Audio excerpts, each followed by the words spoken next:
প্রিয় দর্শক, আবার একটা খুবই গুরুত্বপূর্ণ ডিফেন্স আপডেট নিয়ে চলে এলাম আপনাদের কাছে এই গ্লোবাল নলেজ বাংলা ইউটিউব চ্যানেলে। ভাবুন তো যে ডাম্প বোম একসময় শুধু পড়ে বিস্ফোরণ ঘটাতো, সেই পুরনো বোমকেই যদি কয়েক লক্ষ টাকার স্মার্ট প্রিসিশন গাইডেড অস্ত্রে পরিণত করা যায়, আর সেই প্রযুক্তি যদি তৈরি করে ভারত নিজেই।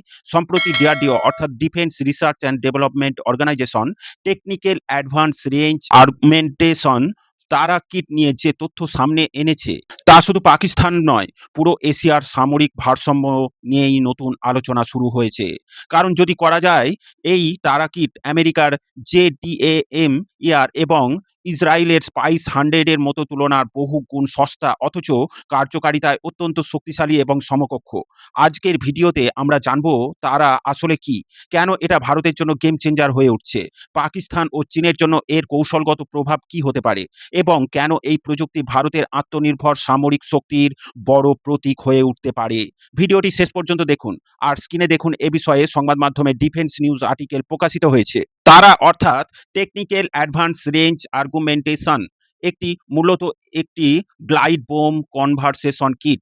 সহজ ভাষায় বললে, ভারতের বিমান বাহিনীর কাছে আগে থেকেই হাজার হাজার সাধারণ বোম রয়েছে। এই বোমগুলোকে তারা কিটের মাধ্যমে স্মার্ট গাইডেড বোমে রূপান্তরিত করা সম্ভব হচ্ছে। এর ফলে বোমা দূর থেকে ছোঁড়া হবে, লক্ষ্যবস্তুতে অত্যন্ত নির্ভুল আঘাত করা যাবে, শত্রুর এয়ার ডিফেন্সের ভেতরে না গিয়েও হামলা সম্ভব হবে। খবর অনুযায়ী এর রেঞ্জ হতে পারে 80 থেকে 150 কিলোমিটার, অ্যাকিউরেসি বা পেস হতে পারে 3 থেকে 4 মিটারের মধ্যে, এবং খরচ জেডিএএম বা স্পাইস বা এর তুলনায় অনেক কম। সবচেয়ে বড় বিষয় হলো এটি সম্পূর্ণ দেশীয় প্রযুক্তির ওপর ভিত্তি করে তৈরি। আধুনিক যুদ্ধে শুধু শক্তিশালী অস্ত্র থাকলেই হয় না, দীর্ঘমেয়াদী যুদ্ধ চালানোর জন্য দরকার কস্ট এফিসিয়েন্সি। রাশিয়া ইউক্রেন যুদ্ধ আমাদের দেখিয়েছে, দামি প্রেসিশন ওয়েপন শুধু ফুরিয়ে যায়, এখানে ভারতের অস্ত্র সম্পূর্ণ হয়ে ওঠে। যদি একটি 1000 কিটের দামে 6 থেকে 10টি তারা কিট তৈরি করা যায়, তাহলে ভারত যুদ্ধের সময় অনেক বেশি সংখ্যক প্রেসিশন স্ট্রাইক চালাতে পারবে। এটা বিশেষ করে গুরুত্বপূর্ণ পাকিস্তানের বিরুদ্ধে দ্রুত এয়ার স্ট্রাইকের ক্ষেত্রে, সন্ত্রাস সীমান্তবর্তী ট্যাকটিক্যাল অপারেশনের জন্য, অথবা চায়না বর্ডার বা হাই অ্যাটিটিউড স্ট্রাইক মিশনের ক্ষেত্রে। কারণ ভবিষ্যতে যুদ্ধ হবে ম্যাস প্রেসিশন ওয়ারফেয়ার, যেখানে বেশি সংখ্যায় নির্ভুল হামলার বিজয় নির্ধারণ করবে। খবর অনুযায়ী তারা কিট ব্যবহার করা যেতে পারে SU-30 MKI, জাগুয়ার, তেজস এবং ভবিষ্যতে রাফেল প্ল্যাটফর্মে। অর্থাৎ ভারত পুরো বোমা ও পুরনো বিমানকেও আধুনিক যুদ্ধের উপযোগী করে তুলছে। এটা ভারতের জন্য বিশাল সুবিধা, কারণ নতুন অস্ত্র কিনতে হাজার হাজার কোটি কোটি খরচ না করে ভারত নিজের বিদ্যমান অস্ত্র ভাণ্ডারকেই আপডেট করছে। এখন আসি সবচেয়ে গুরুত্বপূর্ণ অংশে। তারা শুধু একটি বোমা কিট নয়, এটি দক্ষিণ এশিয়ার সামরিক ভারসাম্যের নতুন বার্তা। পাকিস্তানের জন্য বার্তা, পাকিস্তানের এয়ার ডিফেন্স মূলত সীমিত সংখ্যক হাই ভ্যালু টার্গেট রক্ষার জন্য তৈরি। কিন্তু যদি ভারত কম খরচে শত শত প্রেসিশন গাইডেড বোম ব্যবহার করতে পারে, তাহলে পাকিস্তানের এয়ার ডিফেন্স স্যাচুয়েশন তৈরি হতে পারে। অর্থাৎ একসঙ্গে এত আক্রমণ হবে যে প্রতিরক্ষা ব্যবস্থা ওভারহোল হয়ে যাবে। এটি বালাকোট ধরনের ভবিষ্যতে অভিযানে ভারতের ক্ষমতা বাড়াবে। চীনের সঙ্গে ভারতের মূল উত্তেজনা এখন লাদাখ ও হিমালয় সীমান্তে। হাই অ্যালটিটিউড ওয়ারফেয়ার এবং স্টেট অফ প্রেসিশন ওয়েপন অত্যন্ত গুরুত্বপূর্ণ, কারণ শত্রুর এয়ার ডিফেন্স জোন এ ঢোকা অত্যন্ত ঝুঁকিপূর্ণ। তারা যদি সত্যি 150 কিলোমিটার বেশি রেঞ্জ দিতে পারে, তাহলে ভারত দূর থেকেই চীনা অবকাঠামো বা সামরিক অবস্থানে আঘাত আনতে পারবে।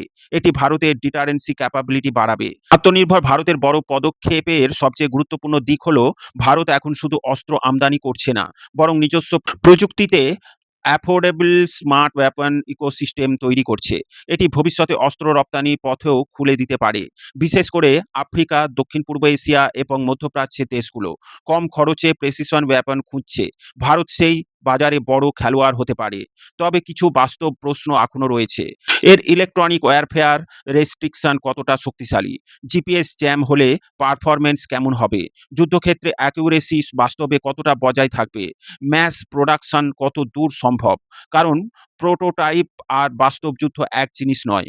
তবে ডিআরডিও যদি সফলভাবে এটি বৃহৎ পরিমাণে উৎপাদন করতে পারে, তাহলে এটি ভারতের অন্যতম গুরুত্বপূর্ণ এয়ার লঞ্চের ওয়েপন হয়ে উঠতে পারে।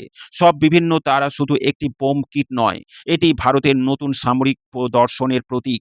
কম খরচে বেশি ধ্বংস সক্ষমতা, যেখানে ভারত বিদেশি অস্ত্রের ওপর নির্ভরতা কমিয়ে নিজেদের প্রযুক্তিতে ভবিষ্যতের যুদ্ধে প্রস্তুতি নিচ্ছে। আর যদি এই প্রকল্প সফল হয়, তাহলে ভবিষ্যতে ভারতীয় বিমান বাহিনীর স্ট্রাইক ক্যাপাবিলিটি একেবারে নতুন রূপে পৌঁছে যেতে পারে। আপনার কি মনে হয়? তারা কি সত্যিই JBAMER এবং 1000 এর বিকল্প হতে পারবে? প্রিয় দর্শক, এ বিষয়ে আপনার মতামত অবশ্যই কমেন্টের মাধ্যমে জানাবেন। ভিডিও ভালো লাগলে লাইক ও শেয়ার করবেন। ডিফেন্স, ফরেন পলিসি ও জিওপলিটিক্স রিলেটেড খবর পেতে এই গ্লোবাল নলেজ বাংলা চ্যানেলটিকে সাবস্ক্রাইব করে আমাদের সাথে জুড়ে থাকুন। সকলকে জানাই আন্তরিক ধন্যবাদ।